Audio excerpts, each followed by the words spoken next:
जय हिंद क्लास कौटिल्या बलरामपुर में आप सभी का स्वागत है। और हम लोग क्षमा प्रार्थी हैं कि 2-3 दिन से हम आपको कोई वीडियो नहीं उपलब्ध करवा पाए, थोड़ा सा व्यस्तता थी, लेकिन आज हम लाए हैं एक अच्छे कंटेंट के साथ आपके समक्ष उपस्थित हैं।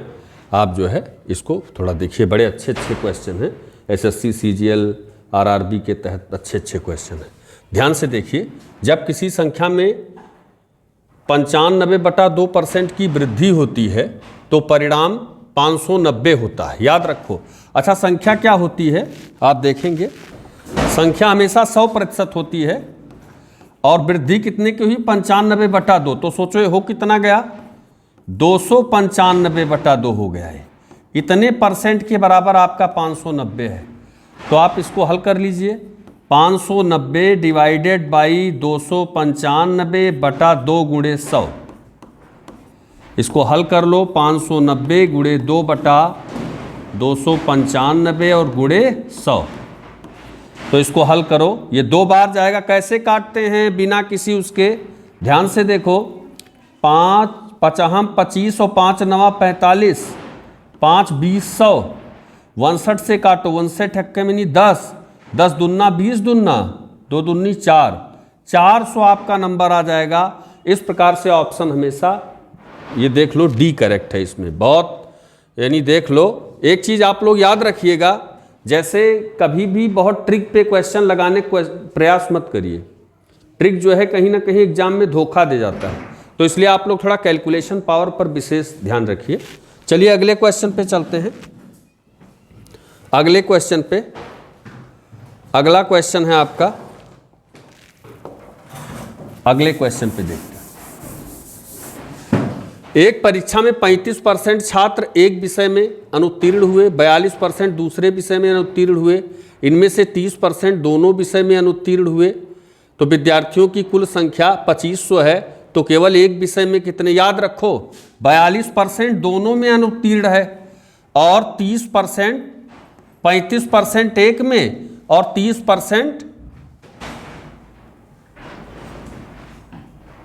देखो 35% छात्र एक विषय में और 42% छात्र दूसरे विषय में अनुत्तीर्ण है और 30% दोनों विषय में अनुत्तीर्ण है।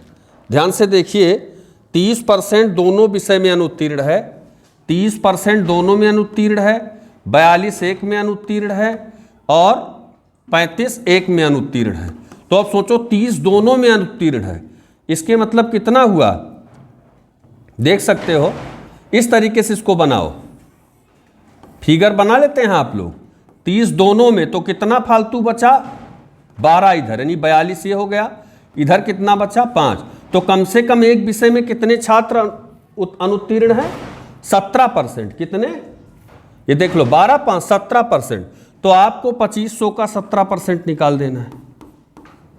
17%, 17 पचे 85, हासिल 8, 17 दूना 34, 6 40 2 42। कहीं 425 आ रहा है, या ऑप्शन बी आपका एकदम राइट आंसर है। ऐसे ही आपको अगला क्वेश्चन हल करना है। अगले क्वेश्चन में आप आ रहे हैं, देखिए बहुत ही प्यारा सा सवाल है, बहुत ही प्यारा क्वेश्चन है, ध्यान से देखिएगा। आप देखिए, x ratio y equal to 4:5। अब यहां दूसरा कह रहा है एक्स जेड से किसके बगल लगा है, जेड के, तो जेड को मानो कितना 100 और एक्स जेड से और एक्स को मानो 120। तो इनका रेशियो क्या बनेगा, 6 और 5। यानी आप देख सकते हैं कि जो एक्स रेशियो जेड है वो 6:5 है आपका। तो आपको लिख लेना है y रेशियो एक्स बराबर 5:4, चाहे जैसे लिख लो कोई फर्क नहीं है, और x रेशियो z बराबर 6:5। तो दोनों जगह कौन है, x आपका मौजूद है। तो अब आपको क्या निकालना है, कैसे निकलेगा, y ratio x ratio z निकलेगा, इस तरीके से निकलेगा।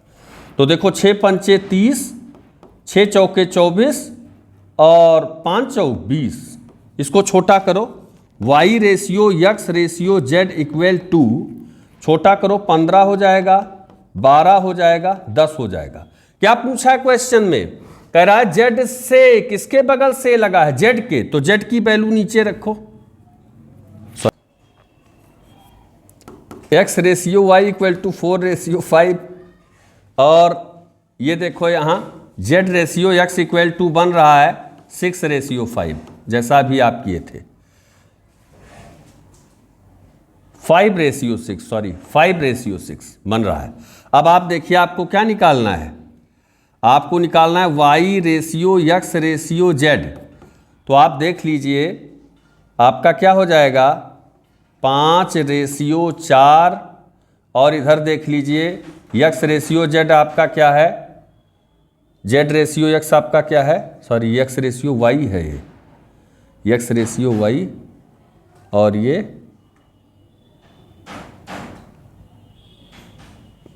एक मिनट क्लीन करना है भाई इसको, एक मिनट बेटा फिर से देख लो। हाँ ये देखो x ratio y equal to 4 ratio 5, और देख लो z ratio x equal to x ratio z equal to आपका कितना है 6 रेशियो 5, ये है क्योंकि z से 20% ज़्यादा है कौन x। तो अब आप निकालिए y रेशियो x बराबर आपका कितना है 5 रेशियो 4। ऐसे देख लीजिए x रेशियो z आपका कितना है 6 रेशियो 5। अब आप निकाल दीजिए y ratio x ratio z। अब आप देख लीजिए 6 पंचे 30, 6 चौके 24, 4 पंचे 20।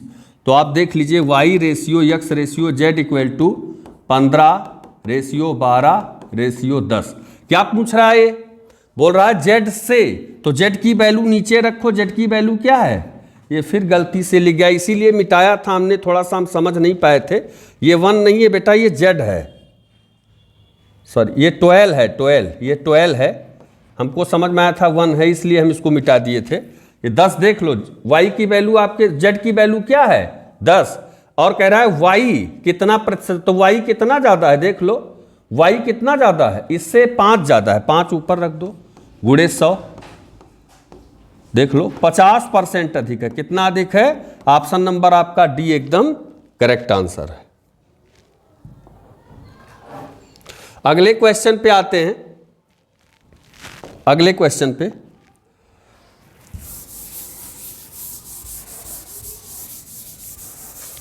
देखिए अगला क्वेश्चन आपका, हाँ एक गांव की कुल जनसंख्या 4000 है, पुरुषों और महिलाओं की संख्या में क्रमशः 10% और 20% की वृद्धि होती है, और परिणाम स्वरूप गांव की जनसंख्या 4500 हो जाती है। तो नए सदस्यों के आने से पहले गांव में पुरुषों की संख्या कितनी थी। बहुत बढ़िया क्वेश्चन है ये, ध्यान से देखिए। जैसे 4000 पहले था, हो गया 4500, इसके मतलब कुछ वृद्धि हुई कितने की 500 की, किससे 4000 से। तो आप देख सकते हैं ये आपका कितना हो गया 25/2%। कितना हो गया 25/2%। ये 25/2% की वृद्धि हुई। अब आप इसका औसत निकाल दीजिए। देखिए पुरुष में कितनी वृद्धि हुई, P को पुरुष से रिप्रेजेंट करो 10% की, महिला में कितने की वृद्धि हुई, वुमेन को 20% से रिप्रेजेंट करो, और टोटल जनसंख्या को 25/2 से रिप्रेजेंट करो। तो ये कितना आ जाएगा देख लो, ये आपका 5/2 आ जाएगा इधर।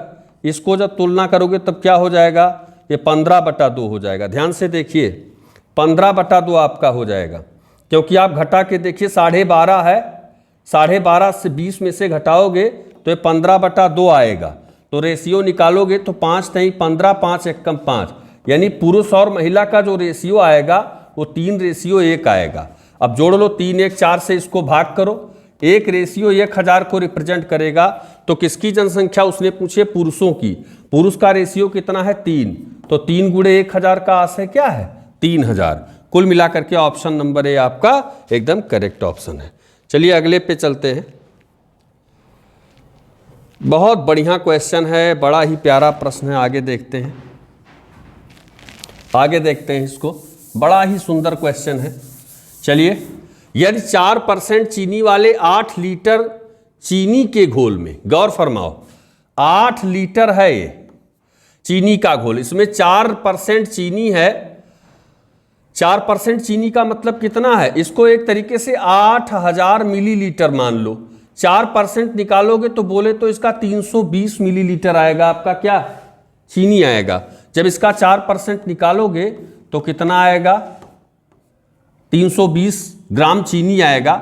इसके मतलब पानी कितना था इसमें, गौर फरमाइएगा, पानी इसमें कितना था, पानी इसमें था जब 320 ग्राम चीनी था, तो अब 8000 में से 320 ग्राम घटा लो, 300 घटाओ 7700 बचा, फिर 20 घटाओ 7680 बचा। इसके मतलब 7680 आपका ग्राम क्या था, पानी था इसमें। कह रहे हैं 2 लीटर वाष्पित हो गया। गौर से देखिएगा, 2 लीटर केवल पानी वाष्पित हुआ है। तो शेष घोल में चीनी का प्रतिशत, तो 2 लीटर जब निकाल दिया आप, सीधा पानी आप निकाल दिए 2 लीटर, तो आपका कितना बचा, 6 लीटर बचा। 6 लीटर में पानी का प्रतिशत क्या है, 6 लीटर में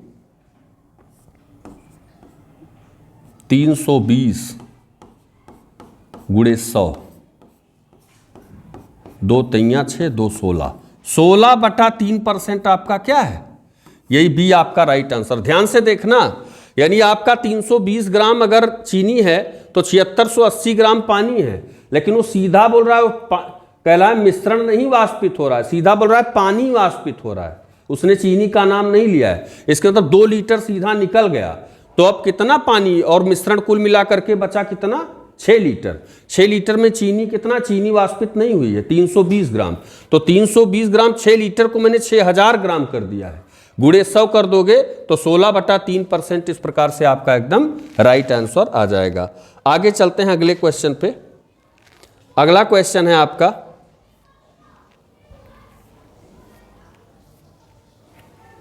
हाँ अगला क्वेश्चन बड़ा ही प्यारा क्वेश्चन है।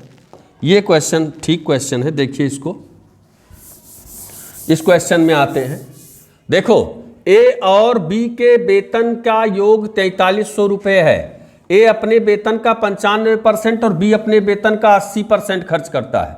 तो सोचो, कहता है यदि उनकी बचत समान है, तो अगर 95% ए खर्च करता है तो ये बचाता कितना है, 5%। याद रखना कितना बचाता है, 5।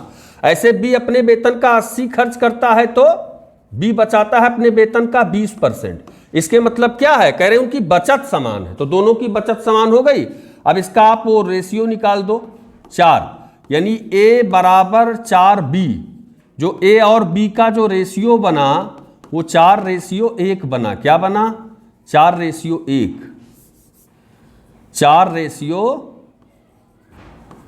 4:1 बना आपका। तो आपको बेटा देख लो क्या करना है, ए का वेतन उसने पूछा है तो दोनों का देख लो रेशियो ये आया, रेशियो के योग से भाग करोगे 5 से, 5 8 40, 3 5 36, 860 एक रेशियो पर आया। किसका वेतन पूछा है, ए का। ए का रेशियो 4 है। अब 860 से आप गुणा कर दोगे, 4 6 24, 4 8 32 और 2 34, 3440 जहां कहीं आ रहा है देख लो ऑप्शन में, ऑप्शन ए इसका एकदम राइट आंसर है। हम लोग ऐसे आगे चलते हैं अगले क्वेश्चन पे। अगले क्वेश्चन पे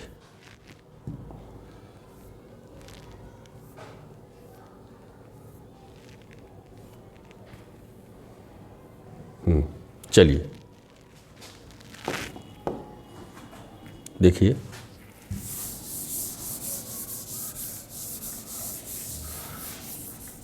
देखिए बड़ा ही प्यारा क्वेश्चन है। हेमा ने अपने वेतन का 15% धर्मार्थ ट्रस्ट पर को दान दिया करने का फैसला किया। दान के दिन उसने अपना मन बदल लिया और 4500 रुपये दान कर दिया, जो उसके द्वारा पहले तय किए गए भाग का 125% है। पहले उसने दान किया था, सोचा था कि 15% दान करेंगे, लेकिन बाद में उसने क्या किया, उसने अपना मन बदल लिया और 4500 रुपये दान कर दिए, जो उसके द्वारा पहले तय किए गए भाग का 125% है। याद रखो 125% है, तो अब 125% उसको दान करना था, क्योंकि उसने जो दान किया 4500 पहले का 125% है। तो देखो किसको कितना पहले दान करना था, 25 पंचे 25 चौका 5 नवा 3600 रुपया उसको पहले दान करना था। और वो दान कितना करना चाहती थी, 15%। इसके मतलब उसके पूरे वेतन का 15% ये 3600 था। याद रखना उसके पूरे वेतन का 15% 3600 था।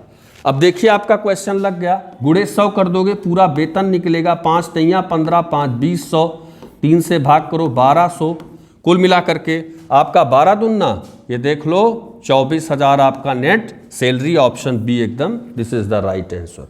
ऐसे ही आपको अगले क्वेश्चन पे चलना है, अगले क्वेश्चन पे सिलेक्ट। हाँ, बड़ा ही प्यारा क्वेश्चन है, आते हैं हम लोग आगे क्वेश्चन पर। बड़ा ही अच्छा क्वेश्चन है, देखिए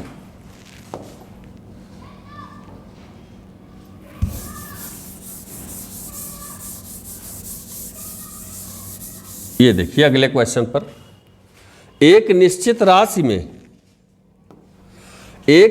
राशि में 10% की कटौती करने के बाद और फिर शेष में से 20% की कटौती के बाद 3600 रुपये बच जाते हैं। याद रखो आपको यह देखना कि 3600 कितने परसेंट के बराबर है। पहले मान लो उसकी राशि 100% होती है, उसने 10% कम किया, उसके बाद फिर उसने 20% कम किया, यानी बचे हुए राशि का 80%। आप देख सकते हैं यानी कुल मिलाकर के उसके पास 72% बचा। क्या बोल रहे हैं, एक निश्चित राशि में से 10% की कटौती करने के उपरांत और फिर शेष में से 20% की कटौती करने के बाद 3600 बचे, यानी ये 72% 3600 को रिप्रेजेंट कर रहा है। 72% किसको रिप्रेजेंट कर रहा है, 3600 को। तो 1% किसको बताएगा, 3600 बटा 72 गुणे 100। आप देख लीजिए आराम से कर सकते हो, 9 8 72, 9 चौक 36, देख लो 8 एकम 8, 8 पंचे 40, 5000 रुपया उसकी राशि थी। कितनी थी, 5000 रुपया। ऑप्शन नंबर सी आपका एकदम करेक्ट ऑप्शन है। अगले क्वेश्चन पे आते हैं, अगले क्वेश्चन पर बड़ा ही प्यारा क्वेश्चन है, देखते हैं, बड़ा ही अच्छा क्वेश्चन है, इस पे देखते हैं। जब एक संख्या का 30% दूसरी संख्या में जोड़ा जाता है, वाह भाई, 30% एक संख्या का निकाल दिया आप, तो दूसरी संख्या स्वयं का 140 यानी 100% दोनों संख्याएं होती हैं, इसमें से 30% निकाला और जो 100% दूसरी संख्या थी उसमें जोड़ दिया तो 40% हो गई। इसका मतलब सीधा है कि पहली संख्या का 30% दूसरी के 40% के बराबर है। सीधा यही इसका सीधा। आप खुद देखिए कि जब एक संख्या के 30% को उठा करके दूसरे में जोड़ा जाता है तो 140% मतलब क्या है कि वो अपने से 40% बढ़ गई। इसका मतलब पहली संख्या का 30% दूसरे के 40% के बराबर हो गया। हमेशा आपको लैंग्वेज समझना है। तो जो फर्स्ट नंबर था उसका 30% जिससे निकाल के आपने जोड़ा था, वो जिसमें जोड़ा था उसके 40% के बराबर है। तो आप 0 0 काट दीजिए, तो जो फर्स्ट रेशियो सेकेंड आएगा वो क्या आएगा, 4:3 आएगा। अब देख लो, कह रहे हैं पहली संख्या का दूसरी संख्या से अनुपात, पहली संख्या का दूसरी संख्या से अनुपात, ये देख लो 4:3 अगर कहीं आ रहा है तो वही ऑप्शन एकदम राइट आंसर है। अगले क्वेश्चन पर चलते हैं, अगले क्वेश्चन पर बड़ा ही प्यारा प्रश्न है, आते हैं इस पे।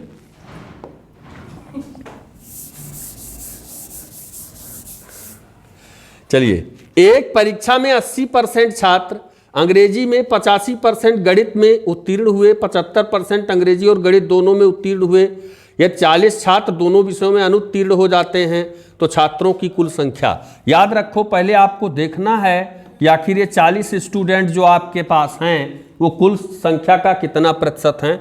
तो देख लो, इधर पास कर लो, इधर फेल कर लो। तो पास में देख लो 80% पास हुए, इसके मतलब 20 फेल हुए होंगे। 85 पास हुए, इसके मतलब 15 फेल हुए होंगे। 40 दोनों में अनुत्तीर्ण हुए। याद रखो, देखो दोनों विषय में अंग्रेजी और गणित दोनों में उत्तीर्ण हुए, 80%। हाँ, 75 जो है अगर दोनों में पास हुए, 75 अगर दोनों में पास हुए तो 25 दोनों में फेल हुए। ध्यान से देख लो, 75% अंग्रेजी और गणित, देखो ये आपका क्या है, ये आपका इंग्लिश है, ये आपका मैथ है, और ये आपका इंग्लिश और मैथ दोनों। ऐसे इन सवालों को लगाना है। तो अगर इंग्लिश में 80% पास होते हैं तो 20 फेल होते हैं, मैथ में 85 पास होते हैं तो 15 फेल होते हैं, इंग्लिश मैथ दोनों में 75 पास होते हैं तो 25 फेल होते हैं। तो अब यही निकालना है, दोनों को जोड़ के सिंगल वाले को घटा दो, 35 में से 25 को घटाओ, इसके मतलब जो टोटल है 10%, टोटल जनसंख्या यानी जो स्टूडेंट्स थे उनका 10%, 40 लड़के हैं जो फेल हुए हैं, 10% बराबर 40, तो 1% बराबर 40/10 गुणे 100। आप इसको स्मूथली सॉल्व कर सकते हैं। तो आपका जो आया आंसर 400 अगर कहीं आ रहा है, यही आपका एकदम राइट आंसर है। अगले क्वेश्चन पे चलते हैं।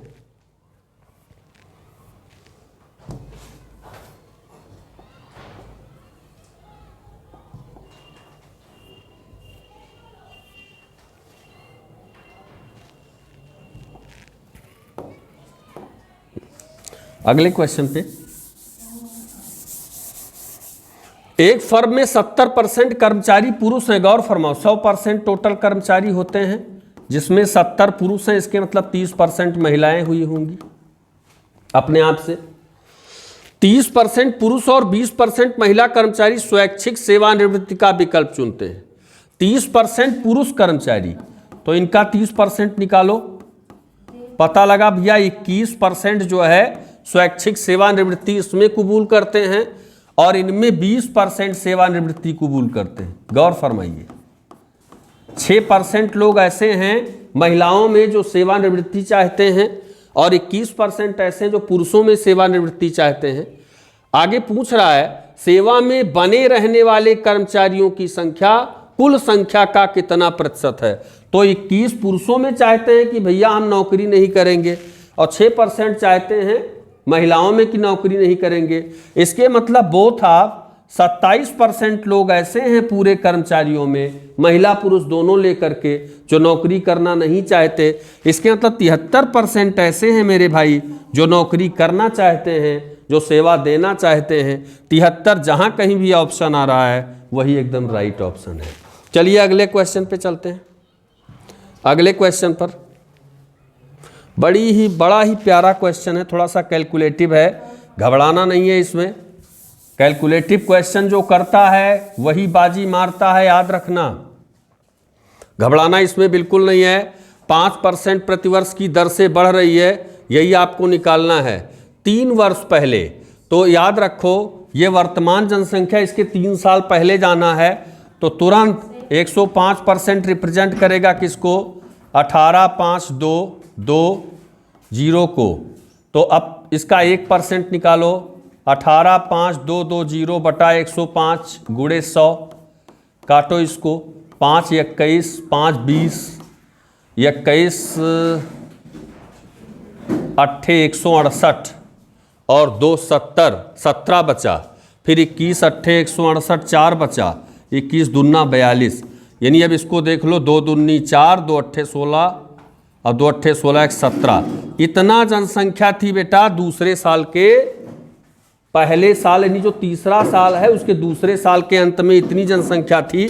फिर इसको तुलना करो 105 से। अब यहाँ हल करो, 3 बार है तो 3 बार तुलना कर लो। देख लो, 5 से काटा 21 20 हो गया, 21 से फिर काटो, 21 अट्ठे 168, 2 70 8 बचा, 21 चौक 84। आप देख सकते हो बेटा, इसको काट दो, 2 चौक 8, 2 अट्ठे 16 1, 2 अट्ठे 16, 1,68,000 जनसंख्या थी आपकी। कब? प्रथम वर्ष के अंत में, प्रथम वर्ष के प्रारंभ में फिर 105। 3 बार केवल करना है, गुणे 100, फिर काटो, 5 21 20 हुआ, 21 अट्ठे 168। आप देख सकते हो आपकी 1,60,000 जहां कहीं भी ऑप्शन आ रहा है वही आपका एकदम राइट ऑप्शन है। ऑप्शन सी आपका करेक्ट ऑप्शन है। चलिए अगले क्वेश्चन पे चलते हैं। हाँ, इस क्वेश्चन को देखिए आप, इस प्रश्न को, बड़ा ही अच्छा प्रश्न है ये। किसी आयत की लंबाई को आधा और चौड़ाई को 3 गुना कर दिया जाए तो इसके क्षेत्रफल में होने वाला प्रतिशत परिवर्तन, भाई ये 100 था और इसको आधा किया आपने, और जो लंबाई थी उसको आपने कितना बढ़ा दिया, 3 गुना कर दिया, 3 गुना कर दिया। तो आप देख सकते हैं कि 3 गुना मतलब इसको कितना बढ़ाया आपने,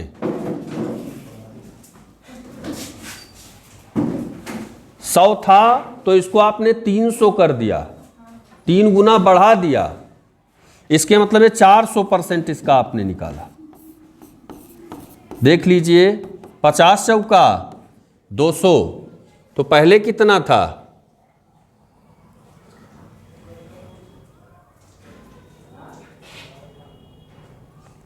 चलो इसको हम एक दूसरे तरीके से समझाते हैं, हो सकता है पूरा क्लियर ना हुआ हो, ध्यान से देखो, इसको आपको दूसरे तरीके से समझाते हैं। जैसे मान लो 1 मिनट के लिए 10 इसको मान लो लंबाई को और चौड़ाई को मान लो 8, तो इस समय जो क्षेत्रफल हो रहा है कितना हो रहा है, 80। स्मूथली समझ लो। अभी देखो कह रहे हैं कि चौड़ाई लंबाई को हमने आधा कर दिया और चौड़ाई को 3 गुना कर दिया। कितना कर दिया, तो 8 त्रिक 24, चौड़ाई को तुमने कितना कर दिया, 3 गुना। अब तुम्हारा क्षेत्रफल कितना हो रहा है, 120। पहले कितना था, 80 था, पहले कितना था, 80 था, अब कितना हो गया, 120। इसके तब 40 बढ़ गया आपका, किससे, 80 से। इसके मतलब 50% की क्या हो रही है, सबसे बढ़िया डिटेल में पढ़ने वाली चीज है, 50% इंक्रीज हो गई जनसंख्या। ऐसे ही आपको देखो स्मूथली ऐसे ही इन क्वेश्चंस को हल करना है। आपको बेसिक जरूर पता होना चाहिए, भाई बढ़ाया तो क्यों बढ़ाया, कोई लॉजिक तो होना चाहिए ना। चलिए भाई अगले क्वेश्चन पे, समाप्त हो गया क्वेश्चन, क्या इतना ही बना था, बस है ही नहीं क्वेश्चन। चलिए आज के लिए इतना ही, धन्यवाद।